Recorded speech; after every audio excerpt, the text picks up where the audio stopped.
নমস্কাৰ বন্ধুসকল, নতুন এটা ব্লগলৈ সকলোকে স্বাগতম জনাইছোঁ। আজি গোগামুখত বিহু নাচ কৰ্মশালা আছে। এটা সুন্দৰ ভিডিঅ' হ'ব আৰু তাত কোন আহিব সকলো গম পাব। বলক তেতিয়াহ'লে আমি ভিডিঅ'টো আৰম্ভ ইয়াৰ লগে লগে তেখেতক গোগামুখত উপস্থিত হৈ আৰু ধন্যবাদ জ্ঞাপন কৰিব বিচাৰিছোঁ গোগামুখৰ আঞ্চলিক ছাত্ৰ সন্থালৈ, যিহেতুকে তেওঁলোকে ইমান সুন্দৰকৈ মোক ইয়ালৈ আমন্ত্ৰণ জনাইছে। আৰু আগতেও বহুতবাৰ মই গোগামুখত আহিছোঁ বাৰু, নাটক কৰিছোঁ বা বিহুৰ জড়িতেও আহিছোঁ, মুকলি বিহুলৈ আহিছিলোঁ। গতিকে আজি এই সময়ত আহি পেলাই মনটো খুব বেছি ভাল লাগিছে। আহিয়ে মোৰ মনটো ফূৰ্তি লাগি গ'ল। ইমান কণ মাইনা আগবঢ়াই দিছে এই কৰ্মশালাৰ বাবে। গতিকে ভাল লাগিছে যে আজিকালি গোটেই অসমত বিহুৰ সময়ত বিশেষকৈ এইদৰে ল'ৰা ছোৱালীবোৰক নিজৰ ল'ৰা ছোৱালীবোৰক এনেকৈ আগবঢ়াই দিছে। খালি এটা কথাই ক'ব বিচাৰিছোঁ যে এইখিনিতে সামৰি পেলাব নালাগে। বিহু নাচ এটা যিহেতুকে যিকোনো নাচেই হওক গানেই হওক, আচলতে এনেকুৱা নহয় যে এয়া কেইদিনমান 4-5 দিনীয়া বা 15 দিনীয়া কৰ্মশালা এটাত আনিছোঁ, নাচিছোঁ, তাতে শেষ কৰি দিব নালাগে। আচলতে সেই মানে ৰিহাৰ্চেলটো যিটো মানে ঘৰত অলপ হ'লেও মানে লাগে, সেই বস্তুটো মই বিচাৰোঁ। আৰু এতিয়া মাইনা ইমান সৰু কণমানি টিকলিকেইজনীকতো মই কি বুজাম। তথাপিতো প্ৰথমতে মই ভাবোঁ যে মই প্ৰথমে নাচটো চাই লওঁ, কি শিকাইছে, কি কৰিছে। তাৰপিছত মই মোৰ ফালৰ পৰা যিখিনি মই দিব পাৰোঁ মই চেষ্টা কৰিম। হ'বনে? Thank you. আৰু ইয়াত মানে বিহু কৰ্মশালাত লগ পালোঁ। ইয়াত কেনেকুৱা ইয়ালৈ প্ৰথম আহিছিলোঁ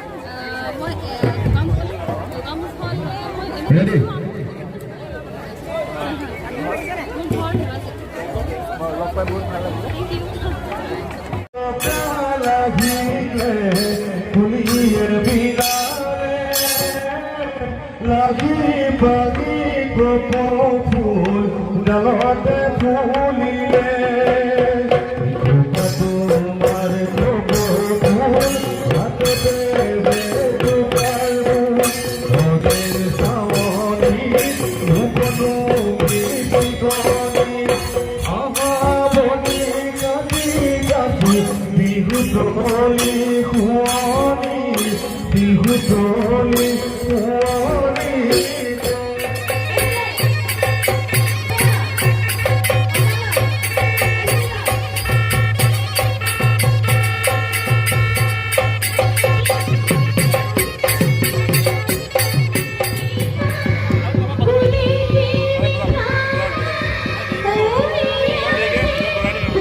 ভিডিঅ'টো ইমানতে সমাপ্ত কৰিছোঁ। আকৌ লগ পাই আছোঁ অন্য এটা ভিডিঅ'ত।